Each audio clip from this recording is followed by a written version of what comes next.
প্রবাসী ব্যক্তি প্রেমের টানে বাড়ি ফিরে দেখলো প্রেমিকাই তার শাশুড়ি। দেখার পরে চোখ যেন তার কপাল উঠে গিয়েছে। দর্শক, বিস্তারিত আমরা তাদের কাছ থেকে জানার চেষ্টা করব। আসলে মূলত ঘটনাটি কি হয়েছিল একটু বলে। ভাই, ঘটনাটা হয়েছে আমার মা, ইনি হচ্ছে আমার মা গত কয়েকদিন যাবত ধরে কার সাথে যেন ফোনে কথা বলে। তো আমি বিষয়টা লক্ষ্য করার পর আমি মাকে বলি যে মা, তুমি কার সাথে কথা বলো। সে আমাকে বলছে, তুই তো বাবা বাবা করস, তোর বাবা তো কিছুদিন যাবত মারা গেছে, তো এটা তোর নতুন বাবা। মানে আমাকে বলে যে তোর নতুন বাবা আজকে আসতেছে, তাকে আমি নিয়ে আসতে যাবো, এটা তোর জন্য সারপ্রাইজ। আমি তো অবাক, মানে আমার মাথায় তো একবারে মানে আকাশ নাইমা পড়ছে, কি বলে। যাক, পর আমি বলছি তাহলে নিয়ে আসলো। ভাই, লজ্জার কথা কি কমু, মানে বাবা নিয়ে আসতে যায় দেখে আমার জামাই নিয়ে এসে বসছে। এটা কোনো কথা ভাই? বাবার জায়গায় দেখে আমার জামাইয়ের লগে সেই 3টা বছর ধরে প্রেম করছে। এটা কোনো কথা? দর্শক, আপনারা দেখতেই পারলেন ঘটনাটি আসলে খুবই হাস্যকর হলেও আমরা একটু এই ছেলের সাথে জানার চেষ্টা করবো। আসলে মূলত আপনি উনি কি আপনার শাশুড়ি? আপনার স্ত্রী যেটি বলবো আপনার সাথে ওনার প্রেমের সম্পর্ক ছিল, মূলত কিভাবে ছিল একটু বলেন। ওই সে ফ্যাকাল্টি থেকে আমার 18 বছর একটা মেয়ের ছবি দেওয়া, কথায় মেসেঞ্জারে কথা বলছি, তার বয়স দিত, কোনো সময় ভিডিও কল দিলে সে ফোন ধরতো না। ওই বয়সের মাধ্যমে কথা বলতাম, প্রায় 2 বছর ধরে কথা বলতাম। সে বলছে আমার দেশে আসতে। মানে আপনার প্রবাসে ছিলেন? হ্যাঁ, প্রবাসী ছিলাম। সে বলছে আমার দেশে আসতে, আমার দেশে আসতে দেখি আমার এখন কি ফিল হচ্ছে আপনার এই ঘটনাতে, কি অনুভব হচ্ছে?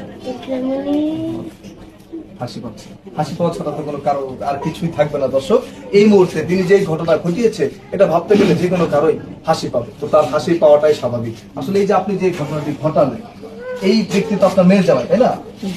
ওনার সাথে প্রেমের সম্পর্ক করে নাকি আপনি আপনার মেয়েকে বাবা উপহার দিতে যে এখন তার জামাইকে এই বাবা বানিয়ে দিতে চাচ্ছেন, তো কারণটা?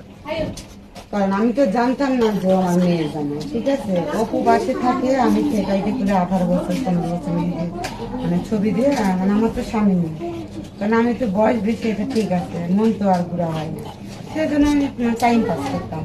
তো আমি তো আর জানি না যে আমার মেয়ের স্বামী, এখন দেখে এখন এই যে বিগত 2 বছর যার সাথে প্রেম করেছেন, সেই ব্যক্তি দেশে ফেরার পরে দেখলেন যে সে আপনার আপন মেয়ের জামাই, এখন এটা ভাবতে গেলে আপনার অনুভূতি কি হচ্ছে? ভাবতে গেলে তখন লজ্জা, মানুষের শুনলে আমারই খারাপ করবো। আর আমি যে ফোনে কথা বলতাম এটা তো বাইরে মানুষ জানতো না। আর আমার স্বামী মারা গেছে 8 বছর, মানে তখন বিয়ে করলাম না, কারোর সঙ্গে সম্পর্ক করলাম না, মানে একটা রং নাম্বারে প্রেম করে আজকে আমি বিগত করে গেছি। এখন এই যে আপু, আমরা একটু আপনার কাছ থেকে আরেকবার জানার চেষ্টা করি, আপনার মা আর আপনার স্বামী যে ঘটনাটি ঘটালো, এই বিষয়টি নিয়ে আসলে আপনি কি বলতে চান? এখন এই বিষয়টি নিয়ে যা হওয়ার তো হয়ে গেছে, কারণ এখন যারা এই বিষয়টা জানতে পারবে, এলাকাবাসী বা আত্মীয় স্বজন, হয়তো বা তারা সামনে গেলে লজ্জাবোধ হবে, লজ্জাতে মাথা কাটা যাবে।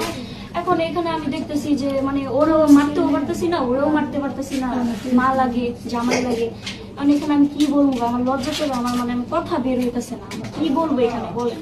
দর্শক, আপনারা দেখতেই পারলেন আজকের ঘটনাটি খুবই হাস্যকর এবং খুবই দুঃখজনক। আজকের ভিডিওটা আমরা এই একটা কারণেই তৈরি করেছি, যে এতটুকু আপনাদের শেখানোর জন্য যে স্বামী প্রবাসে গেলে অনেক সময় স্ত্রীরা পরকীয়া করে, কিংবা স্বামী প্রবাসে থেকে বা দেশে স্ত্রী রেখে অন্যের সাথে পরকীয়া করে। এই ব্যক্তি যে ঘটনাটি করেছে, যেটি আজকে আমরা তুলে ধরেছি, এরকম ঘটনা আমাদের সমাজে অনেক ঘটতেছে। এই ব্যাপারগুলো থেকে আপনারা অবশ্যই সতর্ক থাকবেন।